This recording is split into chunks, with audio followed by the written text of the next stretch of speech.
Welcome to this medical panel discussion discussing a very important topic, back to our roots. This will be a two-part series, and my name is Leonie Kirshner from Everwell City Farms. I'm joined in studio by Selma Nashea from the Namibian Organic Association, Lydia Horn from Namibia Institute of Seeds, and Gabi Serrer from Green Planet Gardening. Ladies, welcome. Thank you. I feel very honored to share the studio with you. We've not met before this discussion, but I've been secretly following your journeys, and what all of you are doing is actually so important to me as a small-scale producer. So I look forward to having this discussion with you on how we should go back to our roots, why we should go back to our roots, what does that mean to each one of us, and how we can inspire, motivate, and encourage others to do the same. We're going to take a quick commercial break, so stay tuned for the very important discussion. We've always had our focus on the future, the authors of our own unorthodox stories. Because see,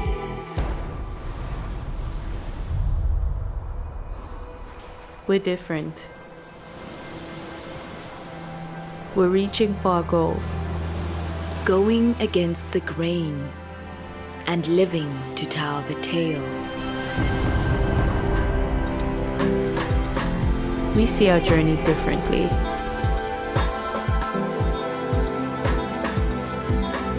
That has brought us to the singular moment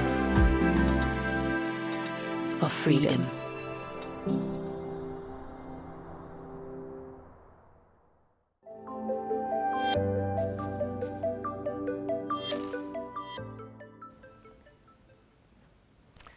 Welcome back.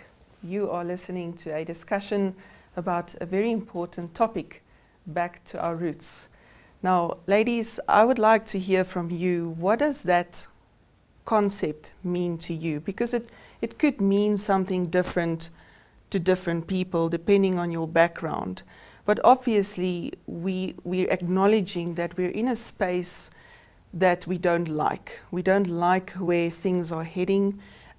We are aware of budgets not stretching as far as they used to, things like food security that are at risk, and obviously this is forcing us to now think, what next? And I would like to hear from you. What does back to roots mean to you? Why is that even important? Anybody? Yeah. I'll start. I think now with our busy lifestyle, it's sort of a rat race, and we go to the one shop and we buy our vegetables, or we're just busy. We don't consider how our grandparents lived in the earlier days. We need to do those things ourselves again. We need to go back to growing our own produce, using making our waste into something good, because I think that's what the people did in the earlier days. They grew their own produce. They were able to feed themselves, and now we don't have the time, or we don't make the time. So I feel it's important in just going back and rethinking this whole situation with all the chemicals and everything coming around, that we are able to grow and help ourselves, empower ourselves to do those things, and not be having to rely on our other sources. Very true. It's almost like we've advanced in certain aspects. You know, if you think technology, we feel we've gone forward, and yet in terms of the quality of life, we've gone backwards. Yes.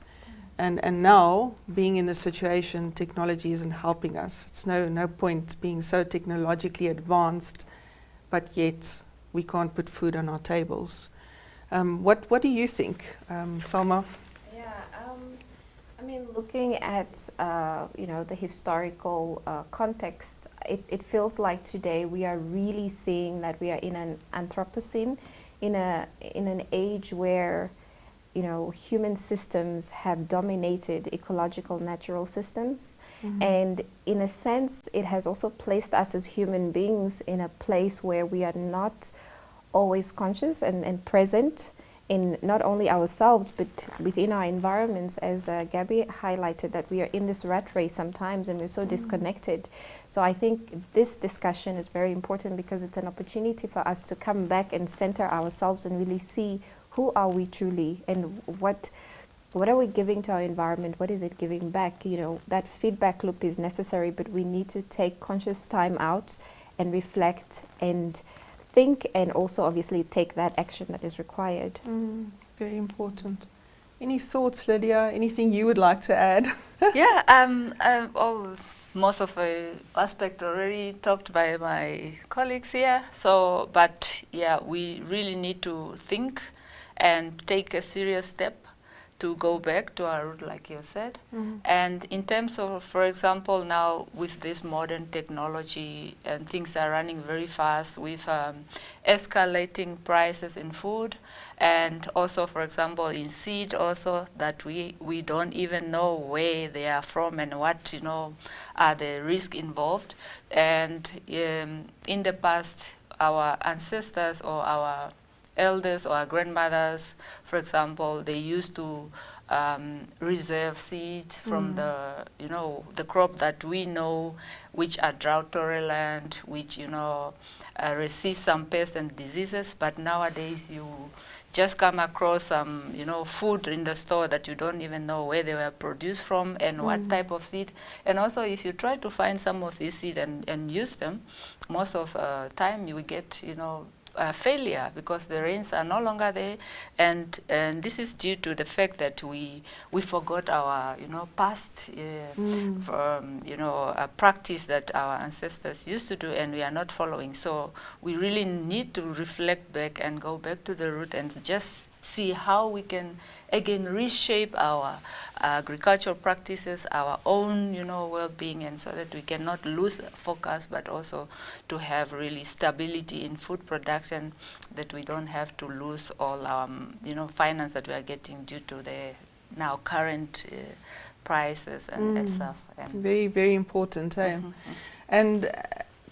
for me, it's almost taking back responsibility for what was always ours. Absolutely. I have a 3-year-old daughter, and I'm very aware of the responsibility to raise her in a certain way, that I actually decide what is her normal, what will she view as normal. So at the moment, I am responsible for shaping this little girl's world view. And it's so easy, to shift our responsibility. If you think, again, coming back to our children, it's almost like people decided it's now the school, the teacher's problem and responsibility to teach them certain things, including manners, or the Sunday school's teacher to teach them about God and faith and that sort of thing. So we've shifted our responsibility. And I think for me, I started on this journey of producing food because I wanted to take back my responsibility to care for the earth. Now, this is my contribution, but caring for the earth, the environment, it doesn't matter how you want to word it. Good stewardship is a term that we like to use at Everwell City Farms. It's about being good stewards of what we believe God has entrusted to us. So if I have a certain portion of land and the soil quality is at a certain level this year, I want to know next year that it's better, but I want to accept responsibility for that. Now, being good stewards of the environment or planet doesn't necessarily mean that we'll all be growing food. Do you have any sort of suggestions, ideas, practical things to share with our audience on what we can do to show our good stewardship, and you can speak of your, the work that you are doing specifically and how people can get involved in that. Selma, I don't want to pick on you, but you're from the Namibian Organic Association. So perhaps we should start there. You know, what is it that as an organization, what message is it that you want to give to people? Okay. So basically, before I dive into NOAA, I think to answer your question from a personal perspective, you know, being a good steward to me or for me meant, you know, being conscious, as I said earlier. And sometimes you don't always know where to start or what to do or what's happening. So having a good network or community, you know, being part of an ecosystem that is enabling is very important. And this is actually how I stumbled upon NOAA. And it was during my inception of trying to become an agripreneur myself. And because there's so much that I did not know, and through this community I was able to engage with like-minded people that I never knew existed, and they were able to share with me a lot of knowledge and information and even opportunities. So NOAA is a membership-based association that was founded by a group of farmers as well as consumers who have a passion for promoting organic production and practices in Namibia.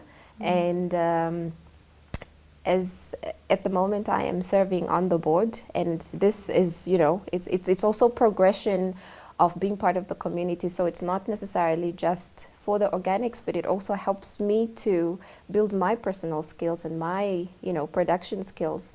And now I'm on TV, my communication and social skills, you know, it's a very holistic benefit to be part of an enabling ecosystem. So I think that is one of the elements of being a good steward. Okay. Yeah. And when talking about organic, I was asked the question on Smell the Coffee morning show about organic. You know, what does organic mean to me? And I think I tried to answer the question sort of in layman's terms of what organic means to me. But I'm not necessarily, or Everwell City Farms isn't necessarily certified organic. So let's talk a little bit more about that. When may a product be labeled organic before it goes onto a shelf in a grocery store? Okay. So as I said before, because we're living in a world that is dominated by man-made systems, back in the days of our ancestors, there were no certification bodies. But, you know, there was a very strong system that held people accountable to their food systems, for example. You know, your neighbor knew how you were growing your crops, how you were keeping your animals, and a lot of the industries were somewhat far away from how we lived. So it was, you know, almost self-assuring. But now, because that has changed, it's very important that in today's world... Apologies. Commercial break. Sorry about that.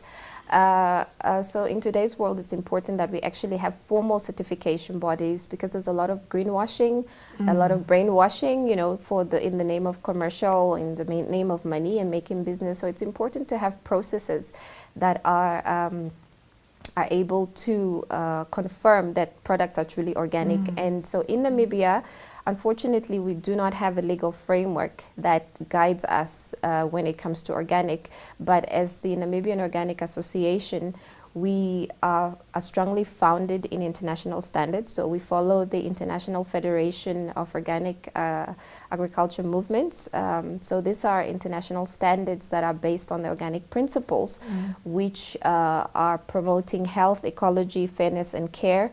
So in terms of health, we look at, you know, how integral is the ecosystem in which you are, you know, producing, for example, whether it's plants or animals.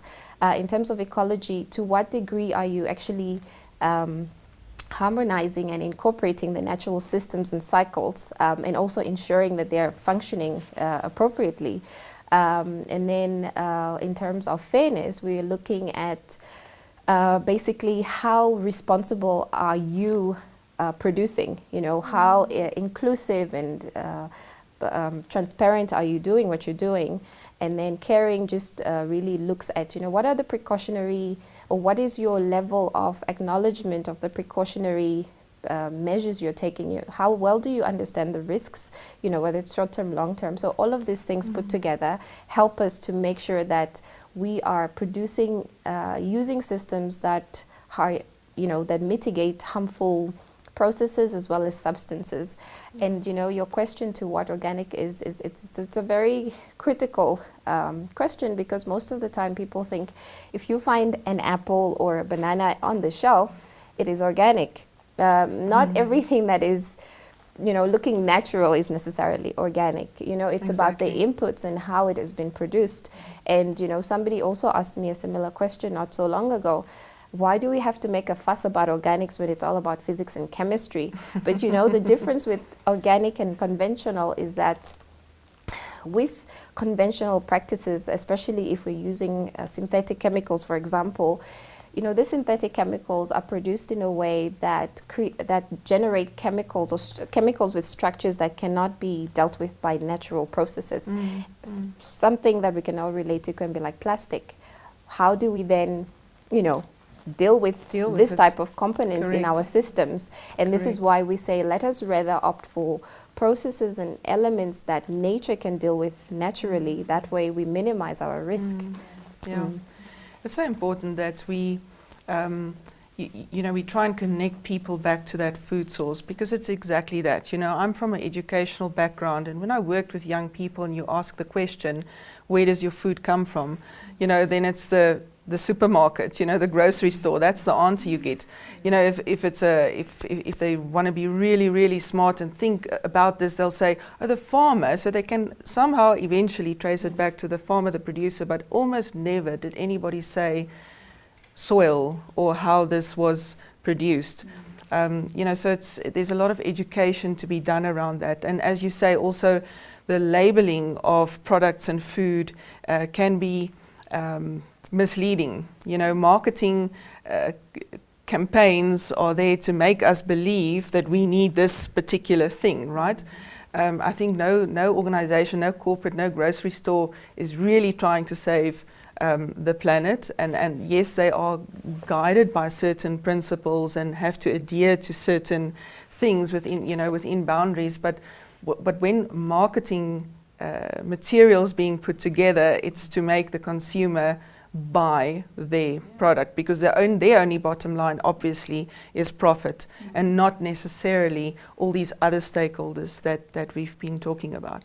Now, Lydia, I'm going to get back to you on seeds, because I have some questions I'm going to ask you there. But before I do, Gabi, I arrived shortly after you at the studio, and I saw this beautifully branded bus, and it said on the side, Worm Taxi, and I absolutely love that slogan. So please tell us a little bit more about how you go from food waste to what we call black gold.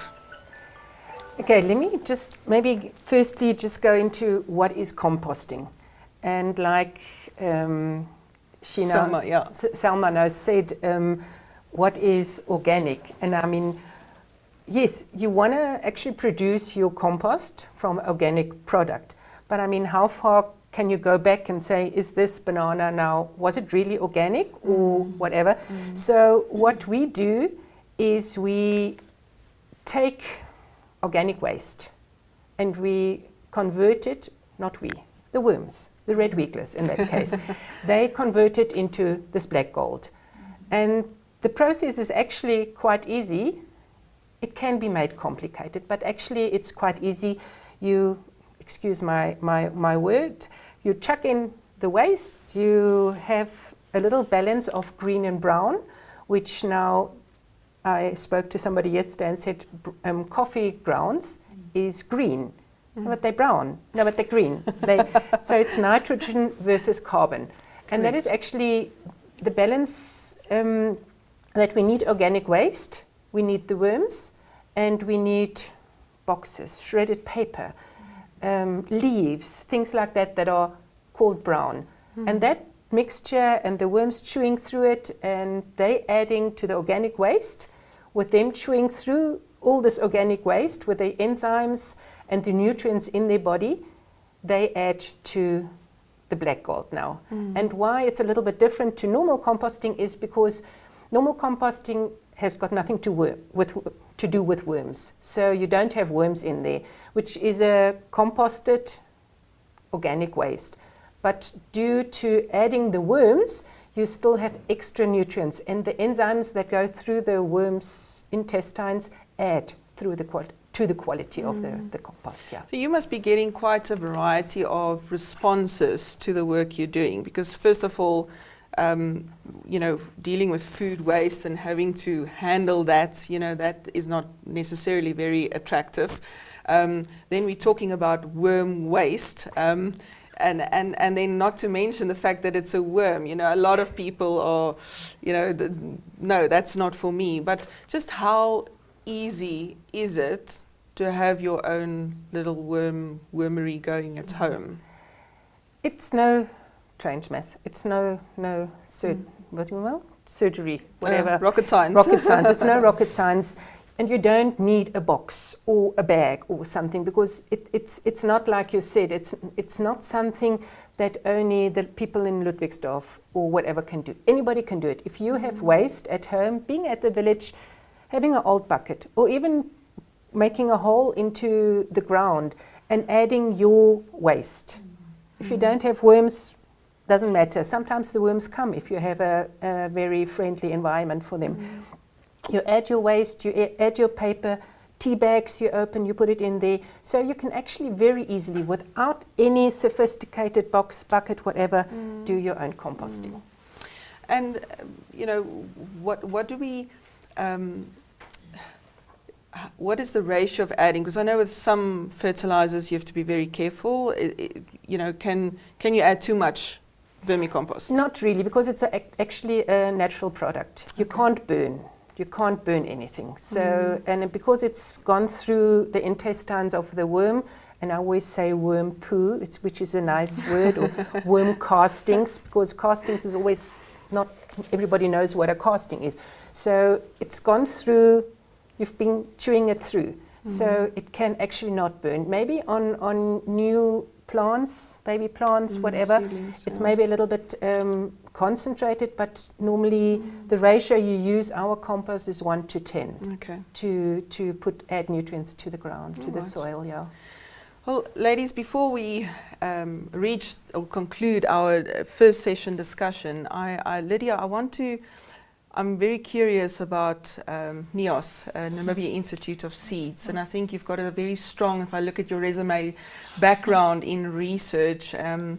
But I spotted a packet of seeds at a local nursery with your label, and I was so pleasantly surprised that this is a Namibian produced seed packet. It's seeds produced here in Namibia, because the brands that I'm aware of are all imported. And bonus, it had the non-GMO label on it. So tell us just a little bit more about NIOS and what it is that you are trying to achieve here in Namibia. Okay, thank you very much for the question. As you have seen or been looking around, and then you just see everywhere is exotic seed and things that you really don't know where they are from, mostly imported maybe from South Africa or wherever. So after finishing my studies as a plant breeder, but even before then, I had this in mind to say, no, where is our local seeds? Why are they not appearing here?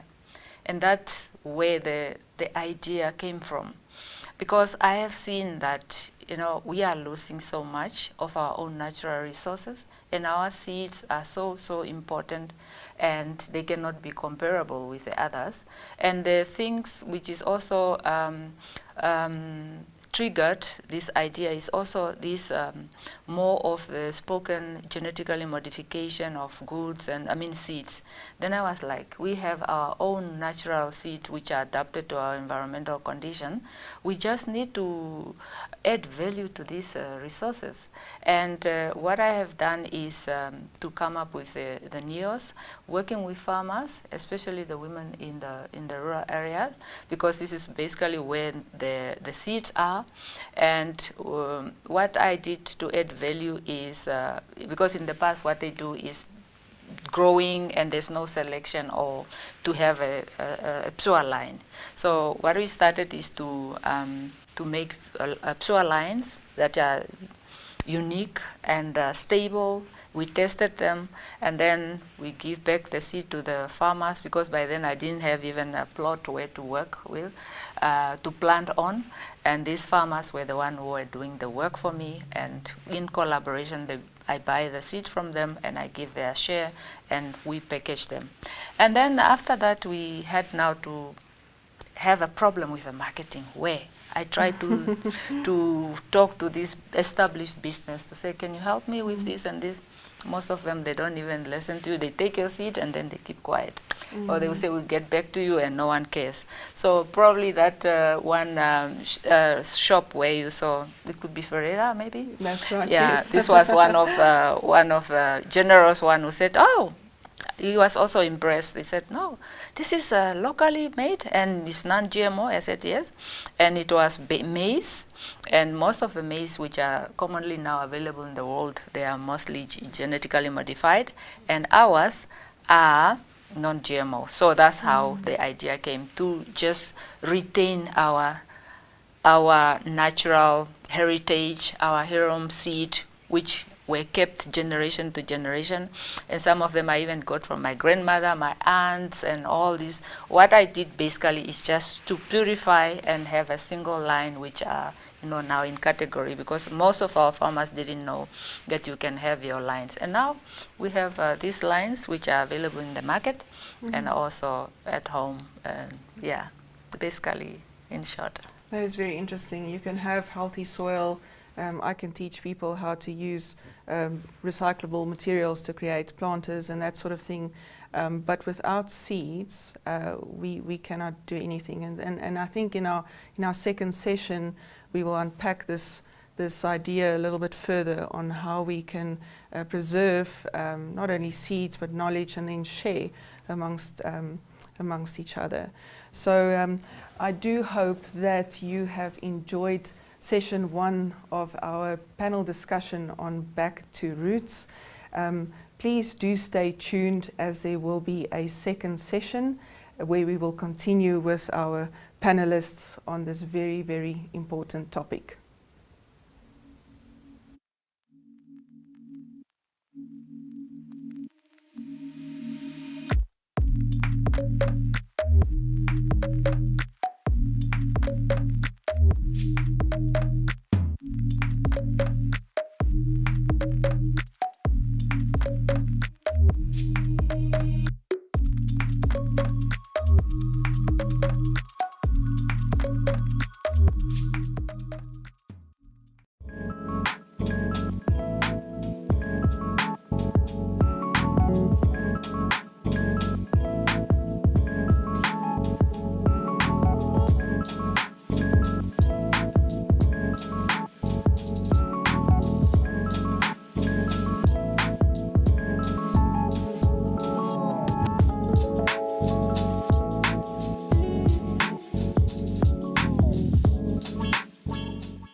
Welcome to our second session, a panel discussion on going back to our roots.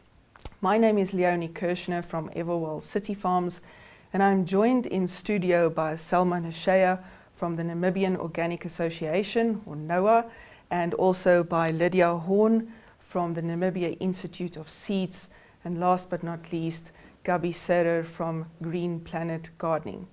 In session 1, we touched on topics such as organic, why is it important, how we can support growers that want to go organic. We looked at seeds, non-GMO seeds, and Lydia explained how she has started with a non-GMO range here in Namibia, which we will explore a little bit more in session 2. And then Gabi explaining her composting process. So at the end of session 1, we ended with you, Lydia, explaining how you started with this non-GMO seed range.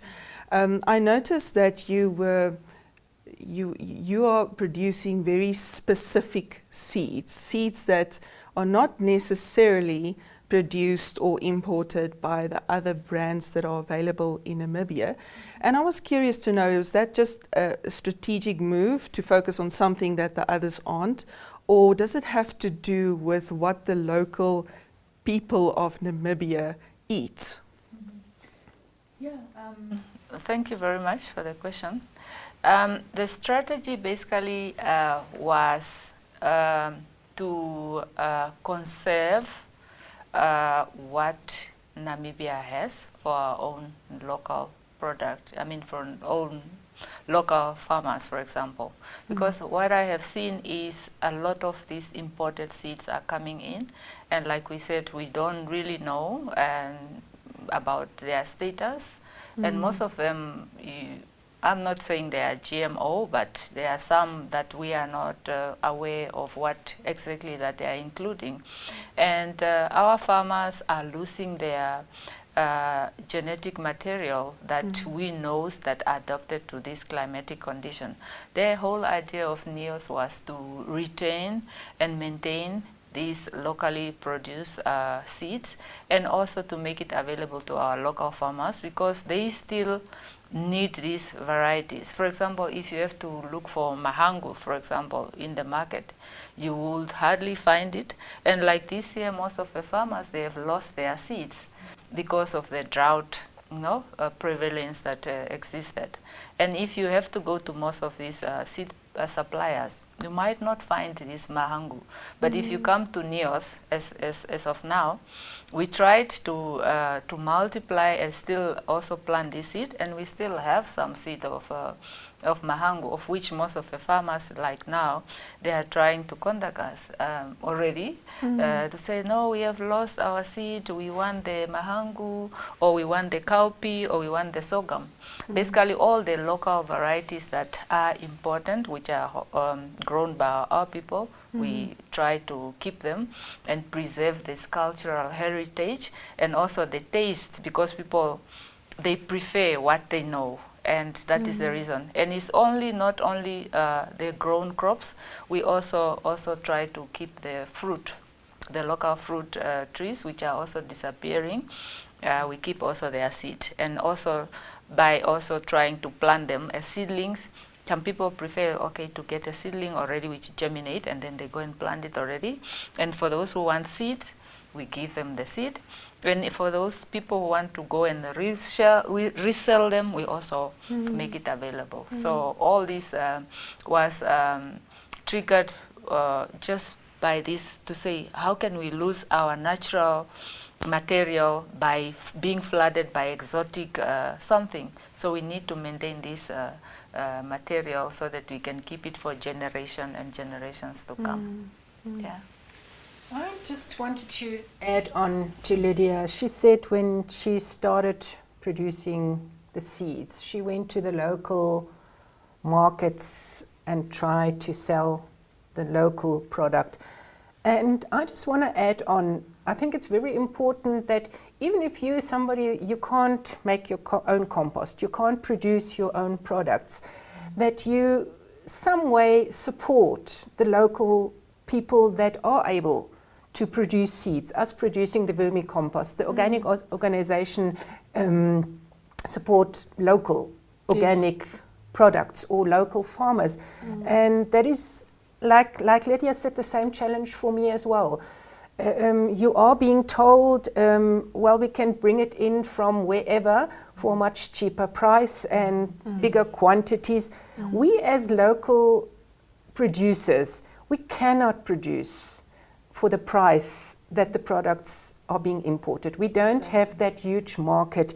We buy our packaging material, which is imported, unfortunately. We have to buy that. So we cannot do it at the same price. Keep up with the imported. So I think that's a very thing that we really in Namibia need to think about, is you can't do everything yourself, but you can support the locals. And that's very important for me. Absolutely. And I think because here's the thing, what we said earlier, that the let's say the retailers where you can buy products from, and they sometimes stock local suppliers, but a lot of it is imported.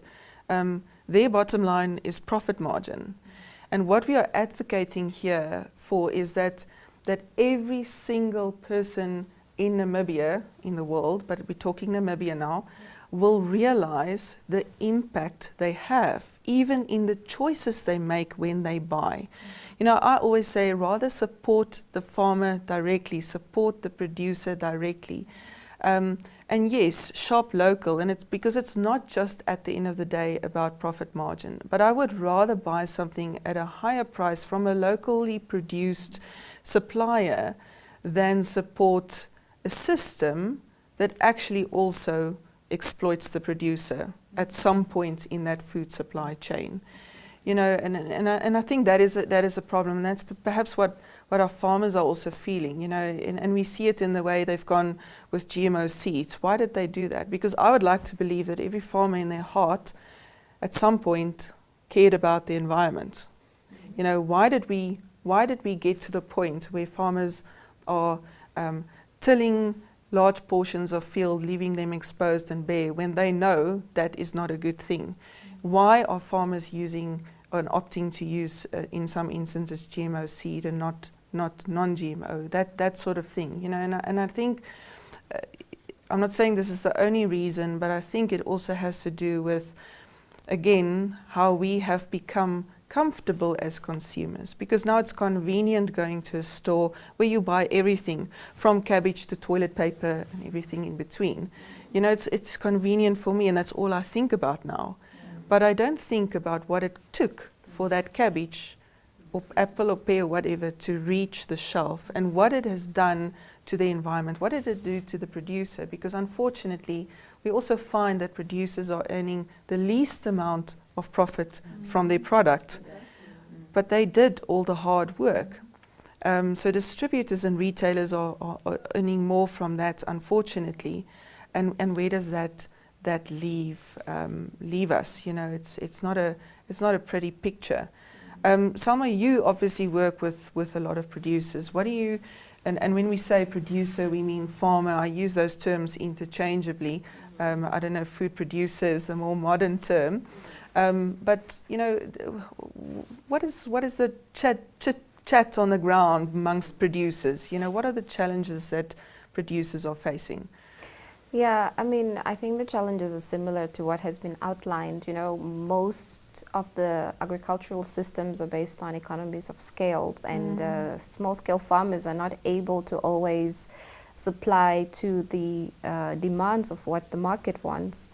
And one thing that NOAA is doing is really leveraging on strategic collaborations to upscale our work in Namibia. So, for example, one of the activities that is currently ongoing is a collaboration between NNF and the Knowledge Hub of Southern Africa, where we have capacity building exercises in Katima at the moment, where the organizations are working with grassroots level farmers to really build a capacity on growing organic, and together collaboratively they would be able to a certain degree supply, you know, at this economies of scale if they can actually work together in unity.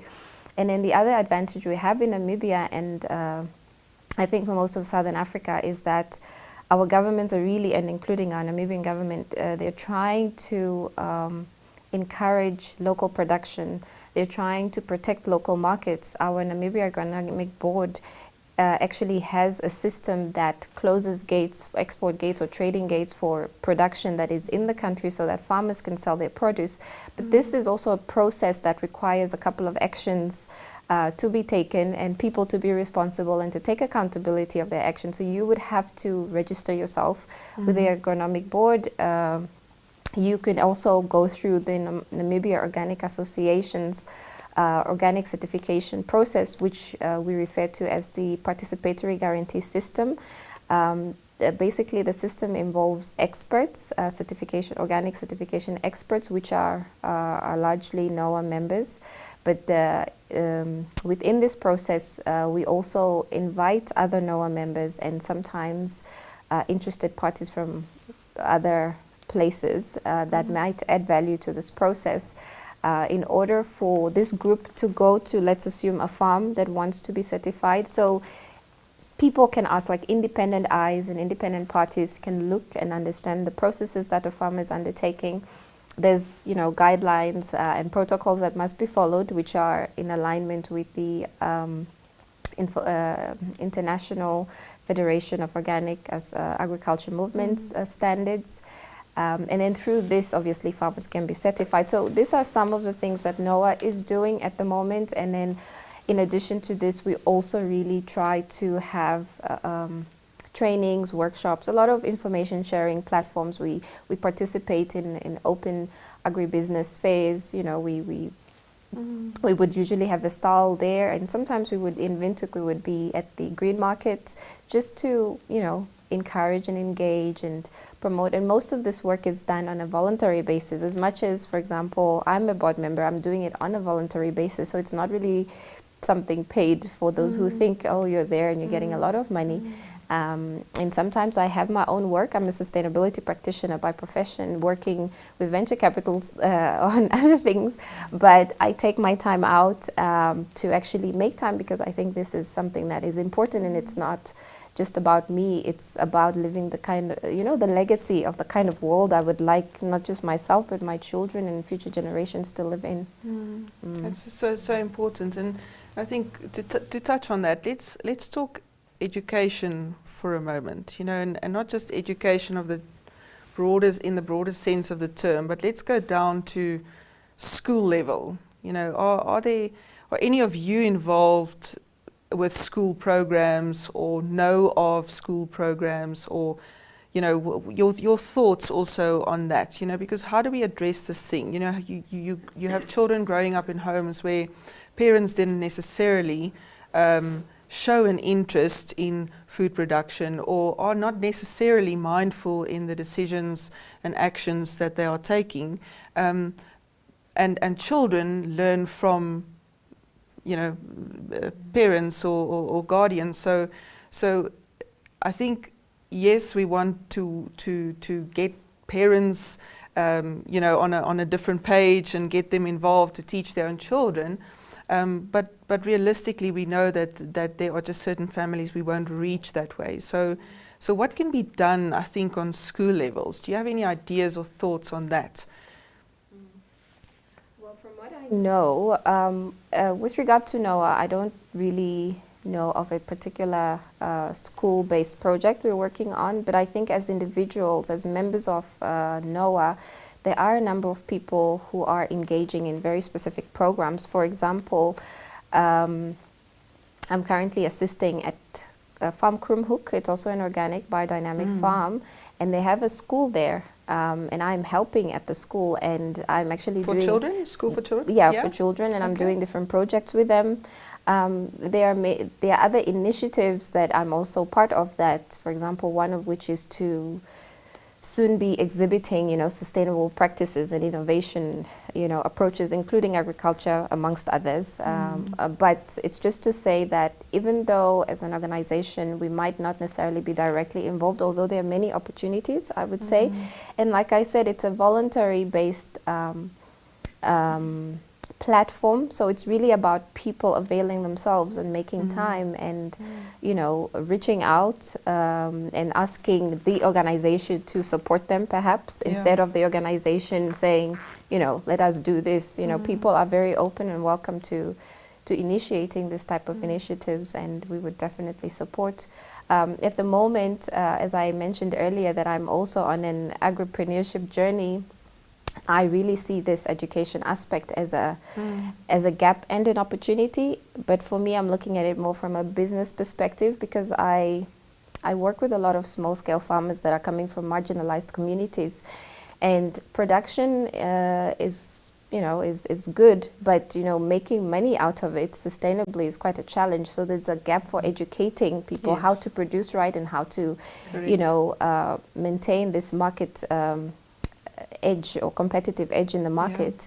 I'm trying to set up an agri-business hub in order to support this type of work. That's very exciting, because I found in our journey that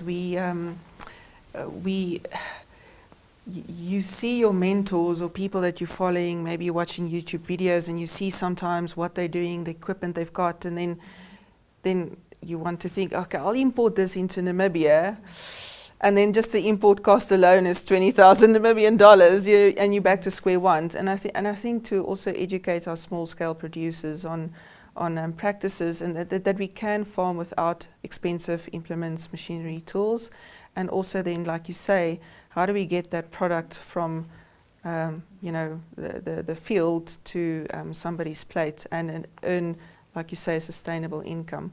Gabi, just briefly, food waste. I was curious to know where you obviously have to feed your worms. So where does all the food waste come from that you're feeding them? I must be quite honest. I'm honoured and I'm blessed that Olivia has teamed up with me. Olivia's Kitchen? Olivia's Kitchen. Yes, okay. Then with the lovely cakes and the lovely breakfast and the coffee and so on. And I actually get all the food waste, all organic waste. I think we must make a difference between food waste, because food waste can be bones, a bone, a fish grade, steak, or what, a piece of chicken, which is not what we want in our composting, because that's a different type of composting. You call it, correct. you do bokashi composting. Yes. And I pick up round about 10, 15, 20 litre buckets of the organic waste. And you know, if you've been to Olivia's, they have those lovely juices, vitamin C, beetroot and whatever. So all that pulp that comes from making those juices, I get. So I either feed my worms, depending on what is on the menu for them. Maybe today it's beetroot, tomorrow it might be apple, and the rest goes into the composting. So, and yeah. So your worms actually get a gourmet spread Absolutely. every day. The best worms in Namibia. I think they are eating more healthier than the majority of the Namibian, because, I mean, and that is, you know, it breaks my heart in seeing this wonderful food waste going onto the landfill, and we can actually do something. So it's a win-win situation. I remove the waste. It doesn't go to the landfill. It's in buckets. It's nice and clean. It doesn't mess. And we have a gourmet menu for our worms. That's wonderful. And if somebody wants to start a wormery at home or in their community, perhaps, because again, not everybody's going to have a worm bin under their kitchen counter like I had for 10 years. My friends thought this must be, Leonie doesn't have enough space in a garage, so this crate is standing under the kitchen counter. But if somebody wants to start a wormery, I mean, do you help them? Can you set them up? Well, my mission is starting more a community about project? Empowering people. Okay. I'm a salesperson. I love selling the product and I love producing the product, the vermicompost. But for me, it's more about empowering people, because everybody can do it. There's no reason that you say, I live in the village or I live in Katatura or whatever, that you cannot do your own compost or produce your own compost. You have waste. You have wastewater maybe. I mean, not necessarily soap, because the worms wouldn't like that too much. But everybody can do it, and I sell worms, so anybody that would like to buy worms, or even just give me a call and say, I'm lost, my worms are dying, or my worms are swimming, or things, and we also focus on poop, dog poop composting. All right. So which That's also doesn't have to go onto the landfill. So anybody that has needs. And now what you say with the schools, I also supply the creches with little worm boxes with a starter pack, all free of charge, with worms in, so they can experience, oh, this is how we worm. At the beginning, nobody wants to touch a worm, but then when one person has a worm on his hand, all the little kids want a worm on their hand. And they see, oh, my banana skin from last week is gone. And it's all worms there, so so that's for wonderful. Me the most important thing is empowering the people to help themselves. We are starting to wrap up our second session, but I think there's so much more to say after this conversation. But Lydia, any closing thoughts from your side? I'd like to hear what's going on in that mind of yours. around food security, you know. Yeah, there are so today's many things discussion. now, hearing organic and the worms and all these combined. Yeah, this is a very nice opportunity for us to just present what we can do in Namibia. Like we have talked about the GMO or any other, you know, plate with material. The fear is if you have to import GMO crop or whatever other things, they are not only maybe harmful because some people are scared of eating them, they could also pollute the natural genetic pool without you knowing it. If, for example, a farmer A is now maybe advanced one who have access to GMO seed, and then you have the poor farmer who have only the natural material, the GMO ones, they are capable of polluting the whole natural gene pool. For example, the one mostly maize, pearl millet, for example, they are wind pollinated. The pollen can come from field A to field B without you knowing it. By the end, you will end up with these cross-contaminated crops, and your natural one might not perform better because they have been, you know, polluted. And the worst is also that most of these GMO things, you cannot replant them over and over because they lose their quality over time. So with the Organic Association, which is also helping to impact and also the knowledge on farmers, I think we will work better with them. And I have also been lucky because I've I remember now also bought some seed of some local vegetables from us. And also recently I was contacted also by a private company in Germany, in Bremen. They also bought some seeds from us. Wonderful. So now we're exporting already. Yes, we are exporting. Okay. And recently there was a young lady who came from South Africa. Also, they produce organic food and they are interested in our product. So this is how Wonderful. this also, you know, making all this impactful. And when it's up there, it will be saying seed from Namibia. It's not a neo seed, but it will be Namibia, and at the same time also putting Namibia on the map. So it will be good to combine all these worms, organic, and also neos, which is also organic, even not necessarily not registered, but I'm also participating with them. Now most of the time I attend their event, but we are registering soon also. That's wonderful. We are going to end our second session, but please stay tuned. After this quick commercial break, we will have some closing thoughts from the other panelists as well.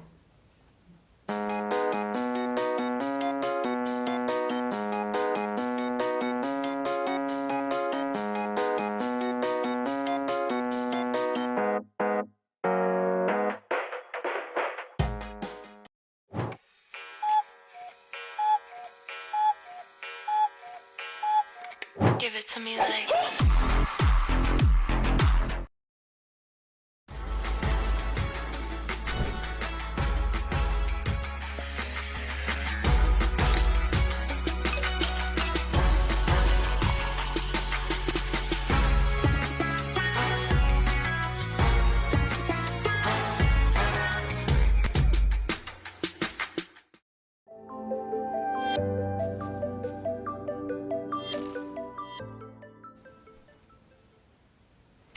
Welcome back after a quick break. We've had a wonderful time in the studio discussing going back to our roots and what that means and how everybody should get involved in making and trying to make a difference, even if it's just through making better food choices. Ladies, we need to wrap up this discussion, but any final thoughts, comments, things that we've not touched on or said during today's discussion that you feel like, perhaps I should ask this, if you could ask our audience to do just one thing, what is that one thing that you would want them to go and do after they've heard this discussion? Just one thing, the first thing that comes to mind, what is it? Lydia, you look like you haven't. Okay, I will try. Having been here also was an eye-opener to learn from other colleagues, but also the client or the listeners back home, I would like to advise them that where they are, if you see maybe a seed of a natural, growing fruit or vegetable that you like, please try to pick it up and then just try to go and plant it home, or you can bring it to NEOS just to say this is the seed of what, why is it important, and I will try to make it or increase it for you, because the seeds are here today, they might not be here tomorrow, and we need to preserve our natural heritage. Thank you very much. Gabi? Just a small thought. Firstly, hearing about all the Namibian products we have, which I wasn't aware we have Namibian seeds, just to encourage the people, support Namibia, support the local farmers, don't go the synthetic fertilizer route, get natural compost or natural vermicompost or whatever, and you can make a difference in making your own compost. You can recycle your own waste. There's no excuse. You can, definitely. Yeah, so from NOAA, as a proponent of, organic production, organic processing, I would say that this conversation is really an opportunity to transition for those who are not already practicing, to grow their animals or their food organically. So, and from an economic space, we talk about just transition. So this is your opportunity to actually dive in and make a contribution to a more sustainable and just transitions, not just for your life, but for Namibia, for the world, in combating things that are being that are not just in food security, that even bigger challenges, complex challenges like climate change. So my call for action is join NOAA and make it happen. Okay, I'll sign up after the session. Yes, okay, please. Don't go anywhere. I really hope that you have enjoyed this two-part series on going back to our roots. And although not all of the things we spoke about may be possible for you to implement and do, there is still something that you can do. So we do want to encourage you to look in the mirror and ask the question, what is it that I can do to change our climate, to change our environment for the better, to secure food for my family? What is the contribution that I need to make? And it's not about everybody doing exactly the same thing, but rather everybody doing their part, whatever that may be. Please stay tuned for some more and continue the discussion on going back to our roots. Find your community.